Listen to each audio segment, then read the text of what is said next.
My honorable Samuel Kucheta Blakwa any komo. Very Na ENJ clarification kakra in free no. Honorable, it's good to have you on the show this morning. Hi, pleasure to be here as well. How are you doing, Sam? I'm doing very well, my brother, and you too. I'm well, except that I'm depressed. Just shocking developments in our country. This country really needs to be cleansed. It's unbelievable. I'm trying to make sense of the posts that you've made, and I'm hoping that you'll be able to help us make sense of it as well. So this JNS center that we are talking about, what do you know about them? What are they into? Yes, so let me say good morning to all of you, all distinguished listeners, and wish everybody a happy new year, even though we are not starting the year on a happy note. So JNS Talent Center Limited, we have secured the incorporation documents, and we have discovered that its only activity, its principal object of business, is to engage in skills and talent development. That's all they are registered to do. The only business they have ever run is to open a creche, a small creche, somewhere around Dawenya after Community 25. That's all they have ever done. Now, this company came to our attention when the National Cathedral Secretariat came to Parliament to seek approval for the infamous 80 million Ghana cedis allocation in the 2023 budget.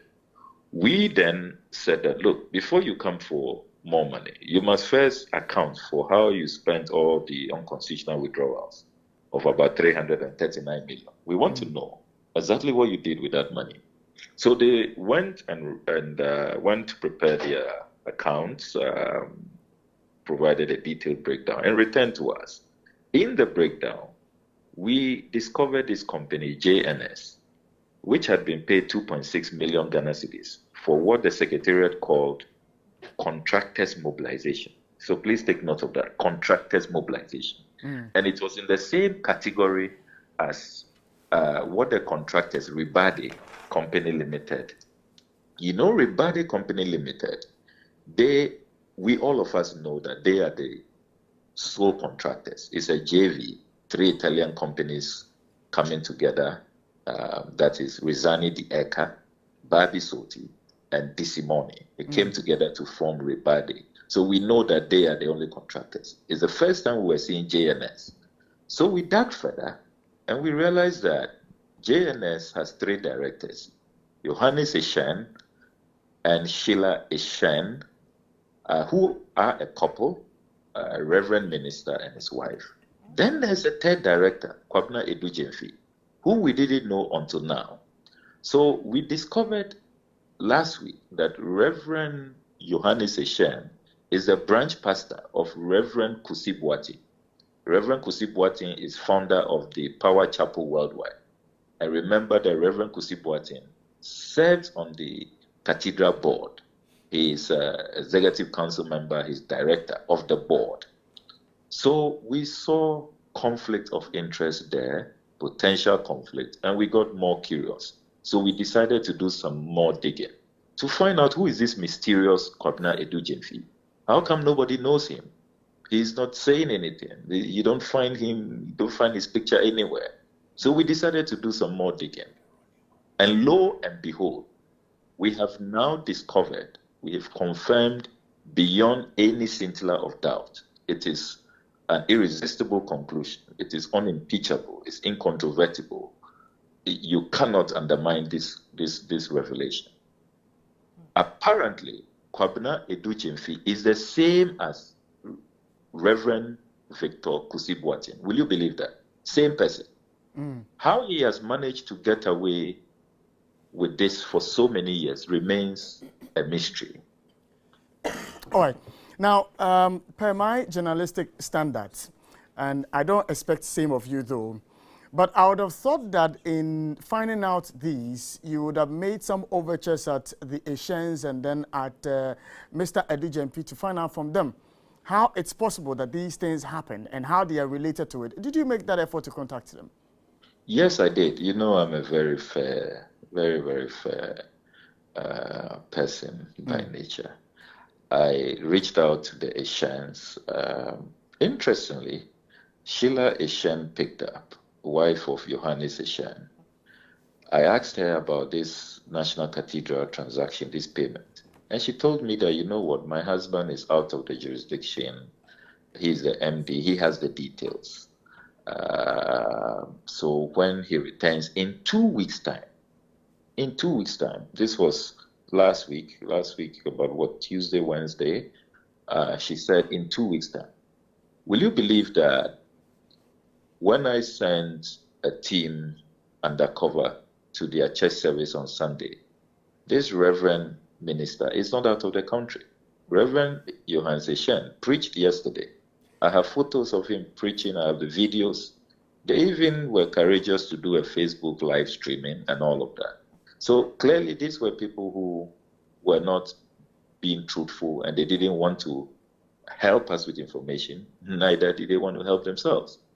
I can also tell you that we have secured supporting documents. When they were registering JNS, the Reverend Minister presented a passport with the name Kwabena Edujemfi. We have secured that passport. We have attached them to the expose. You see his picture. It's unmistakable. It is him. He is the one. Now, what is shocking is that in that passport and subsequent passports, you see different dates of birth. You know, maybe somebody can say that, oh, you know what, probably he did a change of name at some point, and we are getting confused. But you can change your name, but you can't change your date of birth. So in the documents that he used to register JNS, he is born in December 1969. Then he has separate documents he used to register for the National Cathedral. There he is born in 1971, 7 September 1971. Very, very shocking. One man, different names, different dates of birth, different occupations.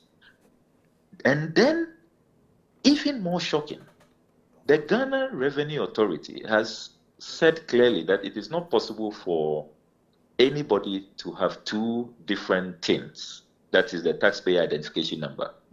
Would you believe that this, I don't know if I should call him man of God, manages to get two TINs? So he has a separate TIN for Kwabena Edujemfi and a unique TIN, totally distinct, for Reverend Kusi Boateng. How did he pull this off? How did he deceive the GRA? And how has he gotten away with this for all these years? So we are clear in our minds that this is the same person. He just set out to beat the system. Now, what makes this revelation even more scandalous is that here we are trying to unravel what work JNS did to be paid that money. Nobody has been able to tell us. Last week, some MPP propagandists, some puerile propagandists, put out a defense that JNS was approached for a loan and that the board had met and they said they were struggling, they needed a loan. They added supporting documents, which included the bank statement of JNS. That has even worsened their case. When you go through that bank statement, JNS had done no work since they opened that account on the 26th of February 2021. Suddenly, 23rd August, the same week that they will be paid money from the National Cathedral Secretariat, they get a whopping 3.5 million from government. You see, the SWIFT code is a Controller and Accountant General SWIFT code. What work did JNS do? So we are now convinced that this whole JNS and a lot of the payments going on at the National Cathedral Secretariat is just some siphoning of funds, some money laundering that is going on. That is why this afternoon at 1 p.m., we shall be leading a delegation to petition Shraj so that Shraj will carry out its constitutional mandate under Article 218 and investigate the clear conflict of interest. All Of right. course, there are other alleged crimes that have been committed, and we will also be reporting to the relevant bodies to pursue those aspects All of right. clear crimes that have taken place. But it is totally shocking that somebody who presents as a man of God, who's been so vociferous, who has said that this National Cathedral project is the best decision President Akufo-Addo ever made in his life. Here we are. We see that it's not really about building a temple for God. It's just about conflict of interest, siphoning scarce taxpayer funds and using it for personal gain. It's just totally devastating. There are two questions that I'll ask you before we end the conversation. One has to do with the diplomatic passport. Under what conditions can somebody be given a diplomatic passport? And from your view, especially being a member of the Committee on Foreign Affairs, can a pastor be given a diplomatic passport? These diplomatic passports, when the ministry issues them, they do not present a report to us. They don't seek our views. They hardly even tell us who they have issued these passports to. It came to me as a shock during these investigations to discover that Reverend Kusi Boateng is the owner of a diplomatic passport. Diplomatic passports are rarely given. In this country, President, Vice, Speaker, Chief Justice, a few judges of the apex court, of the higher court, members of parliament, even for MPs, our spouses don't qualify. I do know that the president and the foreign minister can exercise discretion, probably for an emissary, maybe somebody going to perform special duties, or some very prominent citizen who probably is befitting of that status, a worthy ambassador. But it's a very narrow discretion.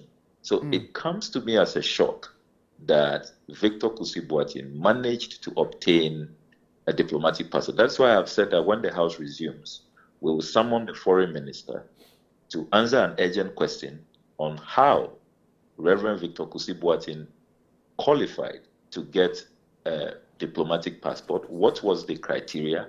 How on earth did he obtain that diplomatic passport under a different name?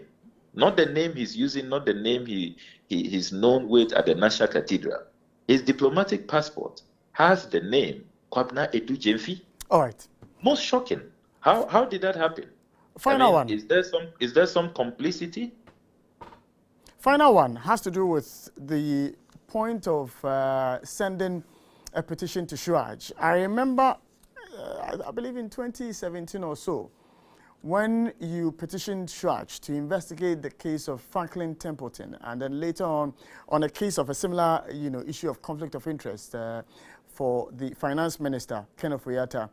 And then finally, they gave out your report. I remember your dissatisfaction with the final outcome per the report. Do you trust to do Shuaj to do justice this time around in this particular case? Well, just to straighten up the record, it was Broja Jemfi who went to Shuaj. I went to the SEC in the United States. Yeah. The SEC has indicated that they are still investigating, but it's been taking forever, really.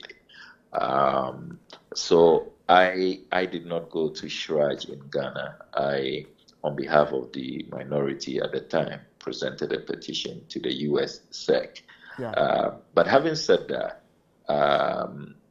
the Shuaj is been made clear in my case, Kujeto Ablakwa versus Jacob Echebilamte, that they have jurisdiction for conflict of interest. Indeed, the eminent Supreme Court judges said that when the Constitution has clearly defined jurisdiction, that's the forum you go to. Don't go anywhere else. So we are only complying with the Constitution and with that seminal judgment.